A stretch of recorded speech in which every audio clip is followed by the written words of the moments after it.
What is going on, everybody? John Middlekauff, 3 and Out podcast. Make sure you subscribe to that podcast wherever you listen.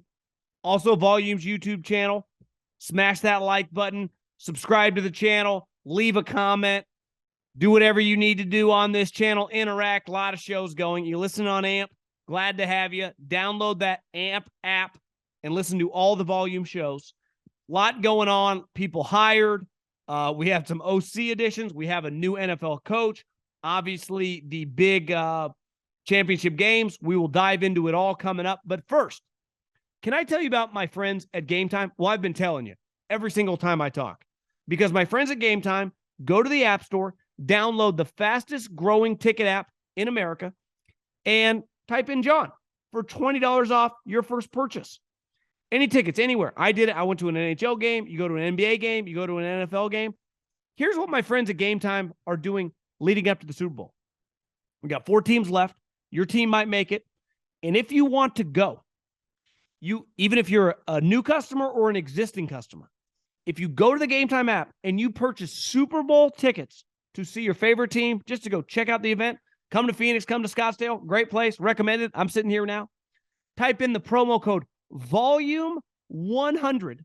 That's Volume 100, and you get $100 off tickets to the big game. Go right now.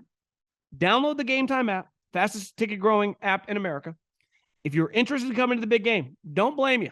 I would highly recommend it. I've been to a couple. They are sweet. Use the promo code Volume 100, new and existing customers, to get $100 off Super Bowl tickets. You come, you think of what you can do with saving that money. Dinners, go play a little golf. Recommend it. So Volume 100, if you're interested in going to the big game out here in Glendale, Arizona, come make a week of it. Get an Airbnb. Come have a good time. Download the Gametime app. Volume 100, $100 off tickets to the Super Bowl. Before we dive into the NFC Championship game, there were some really big coaching news that happened today. Officially, the Carolina Panthers, of all these teams that blew out their coaching staffs, Carolina, like Indy, did it during the season, right? Denver, Houston, Arizona did it after the season ended. They are the first to officially name a head coach. And it's Frank Reich, who had coached, former Eagles offensive coordinator, and then longtime Colts head coach. Are you more well-known when you're the head coach than when you won a Super Bowl as an offensive coordinator? I guess you are. And obviously, Indy was a polarizing place when he was there because of the quarterback situation, Andrew Luck, the whole thing. I think this is a consistent formula, though. Whenever and I think this works in Power 5, and it definitely works in the NFL. When you have a specific type coach who fits a certain mold, whether it's an asshole, right? Be a tough guy, or a quote unquote players coach and a guy that's easy on the players, whether it's I take a big swing if it's in the NFL for a college guy, or if it's that I took a retread, you usually go the opposite. And you usually go the polar opposite. And think about Matt Rule, who you could argue he didn't even get enough time. He should have got to see out the season. And as you saw this year, once Steve Wilks took over, they had some success. And Steve Wilks, who was in the mix for the job, pretty clear that the final two came down between him and Frank, which I understand why you go with Frank. It's the easier hire because he has a track record, even some of his downs, like definitely this year and even last year, those last couple games, he had a pretty consistent level of having some success. But I think we know Frank Reich. Like, he's not going to be Kyle Shanahan or Sean McVay. That's not what you're getting. The ceiling is somewhat limited. But you were getting an NFL head coach. That's 100% what you know. Like when the Jags hired, ultimately they wanted Byron Leftwich, but they ended up with Doug. They got lucky. Why? Because they not only got a real NFL coach, they got a guy that can win playoff games, right? And when you look at Frank, like, is he ever winning you a playoff game? I would probably say no. I would bet against that. But can he have you in the playoff mix? Hell, can he get you to the playoffs? Maybe. And they just had Matt Rule, who was the ultimate swing for the fences. Look at Matt Rule's resume. It wasn't like he had bounced back and forth between college and pro and then had been a successful college head coach. He had coached in the NFL one season as the assistant offensive line coach. Now, that one season was more than Urban Meyer had ever done when they had hired him. But when you look at the Carolina Panthers, the guy that owns the team is like, a financial maverick wheeler and dealer. So typically when you get burned by a certain company, your next investment might be the polar opposite of that. He's probably already wired to do what teams naturally do anyway. And Matt Rule was a swing for the fences, and they struck out. Now, ultimately, Matt Rule got really rich, and he's still getting rich in Nebraska, and his life's going to be fine. But they went with a guy, unlike Matt Rule, that basically had no NFL experience and, was a Hail Mary for a guy that is basically like a basic run play. If you run it and execute it pretty well, you're gaining 5 yards. You may not take it to the house, go 90, go 75 yards, but it is going to work. In fairness to Tepper, they needed something that was going to work, right? Like ultimately when Pete Carroll was hired back in Seattle, where the GM, Fitterer, who now runs Carolina would be strong, who is running personnel for them, and we'll see how it plays out. I would imagine him and Frank, he just stays on and works with Frank, is when Pete Carroll was hired in Seattle, like obviously Pete had a ton of success at USC, but he had a resume in the pros of being pretty solid. Now, no one thought he was going to run like 9 out of 10 years or 8 out of 10 years in the playoffs. And clearly Russell Wilson changed his career in the National Football League. But like it was a pretty safe hire. It was not going to fail. And that's what I would say about Frank Reich. That's a type hire that is not going to fail. Speaking about hires that are probably not going to fail either. Let's start before we get into Hackett and Aaron Rodgers. Bill O'Brien. And I'm torn on this, right? One of my things has been going for a while is Bill has to be willing to go outside the framework of his people. You can't just keep running back to your exes. Anyone listening to this knows who's recently broken up or still single, it's pretty easy to call your ex-girlfriend. It's pretty easy, especially early on in the breakup, to keep on going back to the well. There's usually a reason you broke up. There's usually a reason you went your separate ways. And Bill Belichick has been phenomenal at using these young people, from Patricia to Josh McDaniels to Flores to all these guys, Dayball over the years, and developing them as underlings for him to help him and Brady dominate. That is, even today, years removed from Tom Brady being with the Patriots, you cannot argue those guys work under Bill's umbrella. Now, clearly their work outside of the umbrella is pretty embarrassing. Bill O'Brien is one of the unique ones. He's a guy that went on to have success. He left Belichick. Now, granted, he had been other places before Bill got there, and Bill did not get Bill O'Brien when he was 22 years old. I don't know the exact age when he signed on when McDaniels went to Denver, but he was, my guess would be my age now, 38 maybe, mid to late 30s. So it's not like he molded him from 23 years old. And Bill went on to take over for Joe Paterno, which I lived in Philadelphia. It's not like I'm some big Penn State guy, but working for the Eagles and seeing that up at close and personal, the Sandusky situation, Mike Zordich, who was on our staff at the time, had played in that. It had ripple effects in that area. Clearly, if you're outside of PA, that was one of the biggest sports stories in my life. The Sandusky scandal, Joe Paterno, that whole thing, he took over for that. And I actually went to a practice with a buddy of mine who's actually still on the Eagle staff. We went down because Charles London, who is now, I guess he's the quarterback coach for Arthur Smith in Tennessee. He's actually been interviewing for some offensive coordinator job, who had been on our Eagle staff as a scout, and he became Bill O'Brien's running back. And me and my guy went to a practice, watched Bill O'Brien. It was really, really impressive. And then just never forget, before Chip Kelly got the Eagles job, Howie Roseman and Jeffrey Lurie offered the job to Bill O'Brien. He didn't take it because he wanted to at least establish himself a little bit in Penn State before he left. Then he goes to Houston. Everyone acts like he's the village idiot. And he was a terrible general manager. It's why most coaches should not become general managers. Hell, Bill Belichick shouldn't be the GM. It's not a very easy way to operate. But he's pretty good a coach. Had some success. And it's not like, beside Watson at the last couple of years, he was winning some games with like guys like Brian Hoyer. So Bill O'Brien knows what he's doing as a coach. So it's hard for me to go, it's a bad hire, right? Because Bill O'Brien is a good offensive mind. He is a real coach. Matt Patricia is not a real offensive coordinator. Joe Judge is not a real offensive coordinator. That was a disaster. And honestly, kind of embarrassing looking back.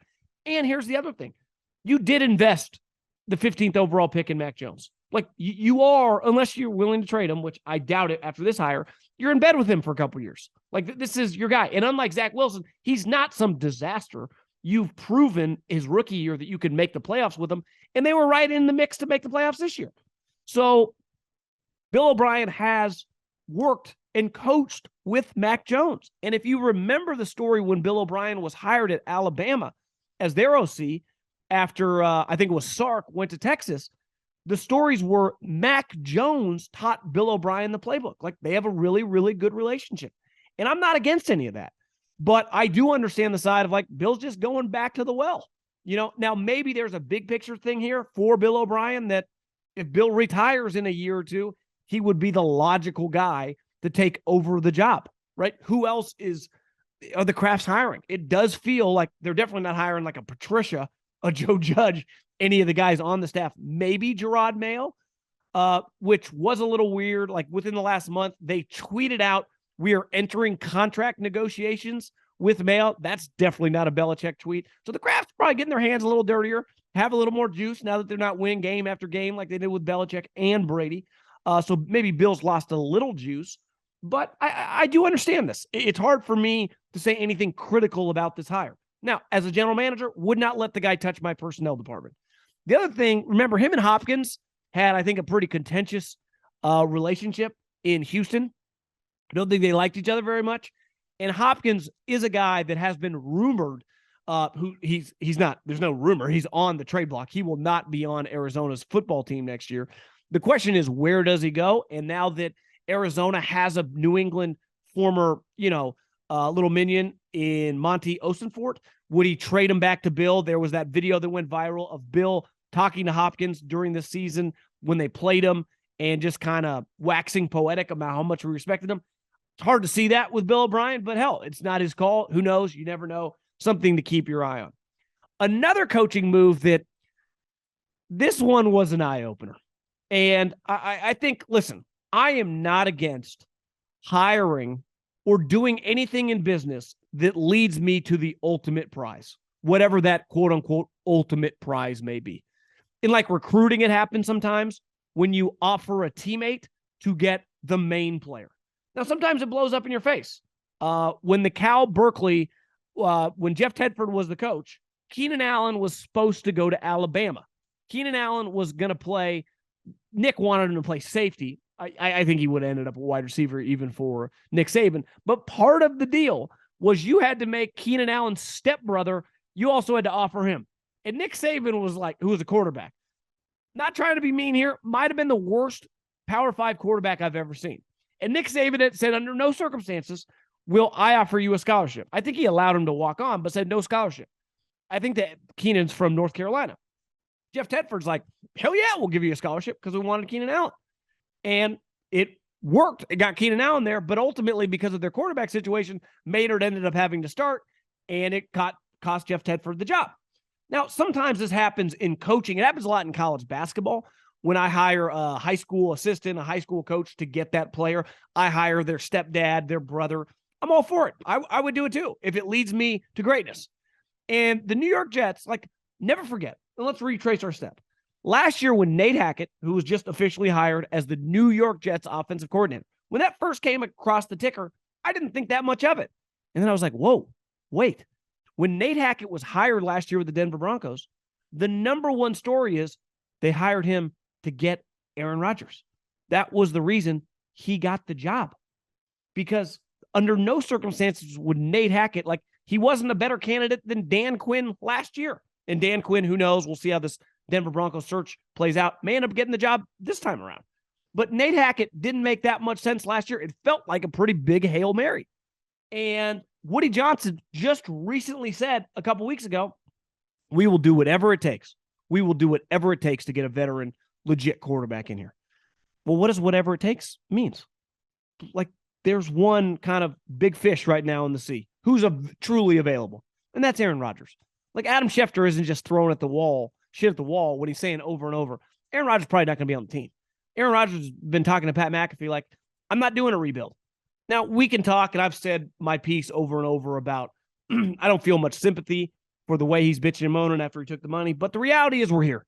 And Aaron Rodgers, if I was a betting man, is it going to be on the Packers? I feel much more confident on that than when I say that Lamar Jackson isn't going to be on the Ravens.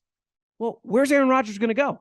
Schefter also said they're not going to trade him in the NFC, which is the right move. You're not trading him in the NFC. Remember when Favre, the irony about this whole thing, and they're completely different guys, but, Favre's kind of like this Southern, rough around the edges, gruff, tall boy, red man in his mouth, Levi's, just every working man, Southern dude. And Aaron Rodgers, kind of this like coastal elitist, super smart. Both are elite players, and Aaron's better, but they're both going to end up playing for the New York Jets. Like, isn't that kind of ironic when they had one of the weirdest teammate relationships, definitely in the last like 20 years you could argue in all the sports, but definitely in the NFL. And now it feels like Nate Hackett, who was very, very UC Davis, very intellectual guy, very smart, meshed with Aaron Rodgers. I think the writing's on the wall. Aaron Rodgers is going to be on the New York Jets. I think anyone making that prediction would be, I'd view you as like just putting the pieces of the puzzle together. This isn't like going out on some limb. Like me saying Lamar Jackson's going to be traded to the Seattle Seahawks, like that's going out on a limb. I don't know what I'd base that on beside like Pete and John love doing deals. The Ravens might not want to pay Lamar. Like you were just kind of making educated guesses. This one, Aaron Rodgers ain't coming back to the Packers. Nate Hackett, he was supposed to go last year, which I still don't understand why he didn't just go. It's like he got cold feet. He couldn't turn down $150 million. I don't quite understand it. Maybe we'll find out as time goes on. But like, is Nate Hackett the best offensive coordinator option right now in the market? That's hard to see. Do Saleh and Nate Hackett have some long-standing relationship? Maybe I'm wrong. I looked at the resumes. Doesn't feel like they do. So it does seem that Nate Hackett was hired so they could land Aaron Rodgers. And if they end up landing Aaron Rodgers, you'd have to say you got to take the Jets pretty seriously. I think the Jets immediately become a contender to win the AFC East and to have a home game. And I think, and I was thinking about this actually yesterday on the golf course, I walk, so I had some time to myself between shots. And when you have, almost 80 shots, you're fucking doing a lot of walking. That was kind of a humble brag, but you know what I mean. And I was thinking that what's a fair value for Aaron Rodgers? This is actually probably on like hole 16. It was getting cold, so I just kind of was in my own thoughts. Is that definitely a first-round pick? So the New York Jets first-round pick. But I've seen some people do 2 1s. Makes sense. I think what would be fair is like you're 1 and you're 2 this year. We're giving you Aaron freaking Rodgers, and you're basically, in your minds, probably a player or 2 away. So a 1 and a 2. And then a following year's conditional pick. If Aaron plays less than half the games, i.e. he gets hurt, that pick's like a 4th-round pick. If you make the playoffs with Aaron Rodgers as your starter, that's a 2nd-round pick. And if you get to the conference championship game or to the Super Bowl, it's a 1st-round pick. So it has potential to be like a 1, a 2, and next year's 1, or it could just be a 1 and a 2 and a 4 if it goes wrong. But you got to pay the price up front to get the asset. And then there's got to be something on the back end that if it really works out, because if it really works out for you, and next year as the New York Jets with Aaron Rodgers, you get to the conference championship games, that's not worth 2 1s and a 2 for a franchise that last time I checked hasn't had much success in a long, long time and whose roster is ready to win now.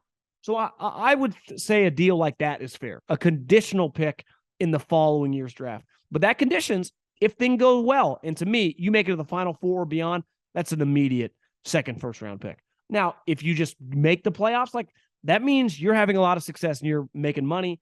You are hosting big-time games. You're surely playing on some of the biggest games throughout the year. You're competing right there with the Bills. Like that at minimum is worth a 2nd-round pick. And part of the reason I say he's not worth the unlimited amount, he is 39 years old, and he does threaten to retire all the time. So if I was the Jets, this would be my pushback. Like, he could be a one-and-done player. Even hell, he could get me to the Super Bowl, and then he could just retire the next year. You never know with old Aaron. But that's a fascinating little hire there to keep, eyes on. And last thing on the coaching, I don't really know why they did this. I haven't read much, or I tried to read. Some of the articles will probably come out on Friday. Cowboys fired a lot of coaches. And to me, that either signals 2 things. McCarthy got some pushback from the powers that be, Jones family, of like your coaching staff isn't good enough, or McCarthy wanted to make some changes. And because of his success the last couple of years has been empowered. Like, Mike, you do what you want. Some of these defensive coaches were originally brought in probably with Mike Nolan. If we want to keep Dan Quinn, you put your staff together how, you want it to be. Now, I was listening to Mike Lombardi's podcast. I would imagine, because he was talking about McCarthy, if he had his druthers, he would not have Kellen Moore as his offensive coordinator. And I think that's fair to say. Mike McCarthy, I don't know if he'd necessarily call plays. He kind of went back and forth in some of his time in Green Bay. But under no circumstances would Kellen Moore be his offensive coordinator. So as long as Kellen Moore's his offensive coordinator, there is an element, even if Mike's power has grown, in the sense that he's just winning a lot of games for Jerry, has Jerry in the playoffs all the time. Remember, Jason Garrett struggled to get to the playoffs. You know, he was like a perennial 8-8 coach. You go 12 plus wins year in, year out. Like, I know not winning the Super Bowl. Well, Cowboys haven't been to a Super Bowl in almost 30 years. This has been very successful couple years for Jerry. It just has. Like, I'm sorry, you're not Andy Reid and Patrick Mahomes. So maybe McCarthy has gained some juice, but clearly doesn't have the juice as of right now, still being forced to keep the offensive coordinator. Now on the championship games. First and foremost, I think these two matchups and these two teams that are hosting the games is why the NFL's king. And the reason the NFL has separated, it's in its own little stratosphere from all the other sports, is because of television. 45 million people watch 49ers Cowboys. 45 million people. The second most divisional round game watched ever. We are consuming football unlike these other sports. I grew up loving the NBA. I honestly, I don't think I've watched a start to finish NBA game this year. Baseball, I mean, I like base. I'm a rare millennial who still watches baseball. I don't watch nearly as much. I watch so many hours of college and pro football. And even if I didn't do this for a living, like literally talk about it, I don't think I would watch. Maybe I'd watch a little less, but not much. Not much. And most of you that are listening to this don't talk about football for, a living, and you watch a shitload. It's one thing in America we all agree on. You put on football on the television, our asses are on the couches consuming. And there is nothing better than playoff football in cold weather environments. That Bills game last week felt right. That Eagles home game against the Giants, that just hit. And I think both these two places, and I've been to both. I've been to a lot of games at the Link, and it's going to be a special, special environment. And I love any game where I can see the guy's breath. Who knows? We'll see if the weather. I wouldn't mind a little snow. It's just Kansas City, Arrowhead, the Link are just elite places to watch the Final Four, to watch games in both these two spots where, any of these four teams can win. Like that's also what makes this so great is a lot of times, even last year in the NFL, we all thought the Chiefs were going to kick the Bengals' ass, and then they lost. And now they've lost 3 straight games to the Bengals. The two major differences in these two matchups is the Bengals and Chiefs have been playing a lot, right? The Eagles and the 49ers just have not. I mean, they played once early last season, but it's a completely different team. Sirianni was calling the plays. Jalen Hurts was a shell of himself. Jimmy Garoppolo was the 49ers starter. It's just completely different. And the Eagles clearly, they didn't have A.J. Brown, and the 49ers did not have DBs. So it's going to be awesome. And I'll go into depth with Stuckey, but two things really stand out to me, and that's the coaching staffs in both these two games. And the reason I'm going to go with Niners and Chiefs is I'm just going to lean with the coaches. And listen, I know Bengals fans, your guy has beaten Andy Reid. Is he going to keep beating him? Like, I think it eventually comes to an end. And it's pretty clear that Mahomes' injury is not nearly as bad as we thought. And I'm just going with Kyle Shanahan over Nick Sirianni. Now, Nick Sirianni, here's what I will give him. It looks like he's got really good coaching staff. The offensive line coach has been there forever. Badass. Shane Steichen, the offensive coordinator, SAC B Player of the Year in 2002, is clearly really good. Gannon, a little polarizing, but ultimately it's a head coach and quarterback league. And I just think, Kyle, there's not a GM in the NFL, 32 GMs, that would take Nick Sirianni over Kyle Shanahan, and that includes Howie Roseman. Now, he would never say that publicly, but come on. He would take Kyle Shanahan over Nick Sirianni. And it's not like Kyle Shanahan doesn't have elite assistants. D'Amico Ryans is arguably the number one assistant coach on the market. So I'm leaning there. Now, I don't feel great about it, but I'll take the Niners as an underdog in this spot. Now, the one big difference is if Jalen Hurts is on, he is just an elite player. And Brock Purdy, at the end of the day, he's had an incredible little run here. And I think he's been better than people. People are talking about him like he's Jimmy Garoppolo. He's just managing. No, Jimmy Garoppolo managed. Brock Purdy makes some plays. Jimmy did not. Jimmy Garoppolo was a true manager. This little guy, fucking playmaker.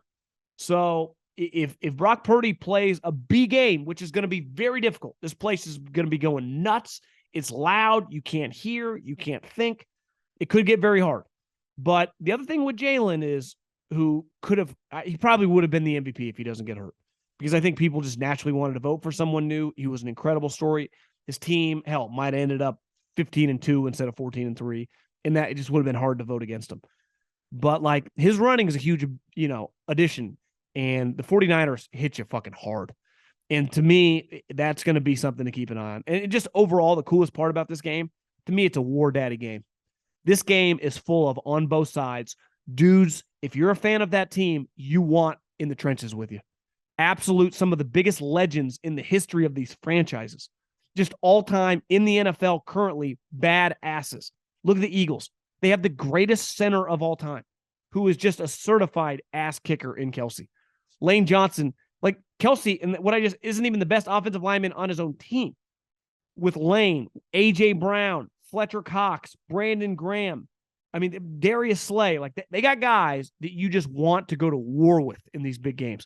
And the Niners, and ultimately the reason I'm taking the Niners, because the Niners have the same, but they have the same of guys which have won countless games. Bosa, Fred, Debo, Trent, Kittle. They've been a part, I guess Trent's only been a part of a couple years now, but the other guys have been a part of 6 playoff wins. 6. And they were leading in a Super Bowl. They've seen it all. They've won on the road in Lambeau. They've won at home. They've won everywhere. So this notion that the Eagles' home field advantage is going to overwhelm the Niners, I don't know. Maybe Purdy, but he's in a huddle looking at Juszczyk, McCaffrey, Kittle, Trent Williams. He's got absolute horses around him. Can't wait for this game. I wish this game was a 7-game series. And then the other game is just the two quarterbacks. It's just honestly the quarterbacks for this weekend are just fascinating stories, right? Jalen and Burrow both went to Ohio State and Alabama out of high school, and Burrow was Mr. Ohio, but Burrow was a 3-star recruit who Urban Meyer refused to play and had to transfer. And then his first year at LSU, it wasn't pretty, right? And then he became an absolute legend in 2019. Jalen, who did earn the starting job, eventually was kicked to the curb for Tua Tagovailoa, who at the time was better, but looking back, there ain't a soul that would say, I'd rather have Tua than Jalen Hurts. So both the two guys had to transfer. Now, these are first world college football problems. One went from Ohio State to LSU. The other went from Bama to Oklahoma. A little different story than the other two guys, right? Brock Purdy and Patrick Mahomes were just not on the level of those programs. Nick Saban basically said, you're too small. You're not fast enough. Your arm's not good enough to Brock Purdy. I can't offer you a scholarship. Then went to Ohio State and will go down as one of, if not the greatest player they've ever had. And Patrick Mahomes, in a weird way, is one of the most undervalued college players that became an NFL superstar I've ever seen. When do we not know? We hear over and over about Will Levis. Every college quarterback we are just hit over the head with, yet I don't feel like we talked about Patrick Mahomes at all in college. And now I think he's already a top 5 NFL player ever at quarterback. That's you could not list 5 NFL quarterbacks that I would rather have than Patrick Mahomes in the history of the sport. And he's 28 years old. He's got a long way to go. So that's usually not the way it works, but all their college stories were pretty unique. And what makes the Chiefs, Bengal game so cool is it's got the 2 best quarterbacks in the league. Now, one's a little banged up, and Burrow's just trying to beat him 4 straight times. Andy Reid's trying to become a legend, win a 2nd Super Bowl, go to 4. Zach Taylor's shut everybody up. He already has, but you go back-to-back Super Bowls. I don't care if you lose both. That's pretty legendary stuff. You go to back-to-back Super Bowls, and you beat the Bills, you beat the Chiefs twice on the road. So this game, man, it's just star players everywhere, a couple star quarterbacks, star rosters, star head coaches, star coordinators. Can't wait, man. Can't wait.